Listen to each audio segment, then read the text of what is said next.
நேற்று நடைபெற்ற தென்னாப்பிரிக்காவிற்கு எதிரான 4வது மற்றும் கடைசி T20 போட்டியில் இந்திய அணி அபார வெற்றி பெற்று தொடரை 3-1 என்ற கணக்கில் கைப்பற்றியது. டாஸ் வென்று முதலில் பேட்டிங் ஆடிய இந்திய அணி 20 ஓவர் முடிவில் ஒரே ஒரு விக்கெட்டை மட்டும் இழந்து 283 ரன்களை சேர்த்தது.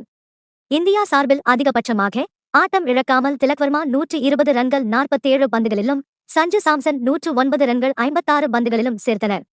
பின்னர் ஆடிய தென்னாப்பிரிக்கா அணி 18.2 ஓவர்களில் அனைத்து விக்கெட்களையும் இழந்து 148 ரன்களை மட்டுமே சேர்த்து தோல்வியுற்றது. இந்திய அணி 135 ரன் வித்தியாசத்தில் வெற்றி பெற்றது.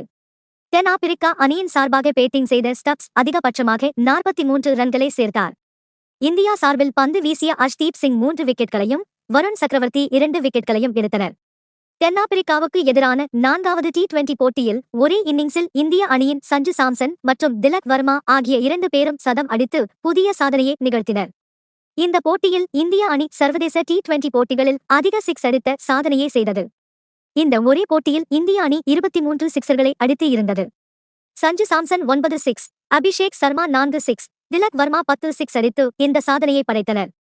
இந்த தொடரில் சஞ்சு சாம்சன் 2 முறையும், திலக் வர்மா 2 முறையும் சதம் அடித்திருப்பது குறிப்பிடத்தக்கது. மேலும் சஞ்சு சாம்சன் ஒரே ஆண்டில் சர்வதேச T20 போட்டிகளில் 3 சதம் அடித்த முதல் கிரிக்கெட் வீரர் என்ற சாதனையையும் சேர்த்து செய்திருக்கிறார்.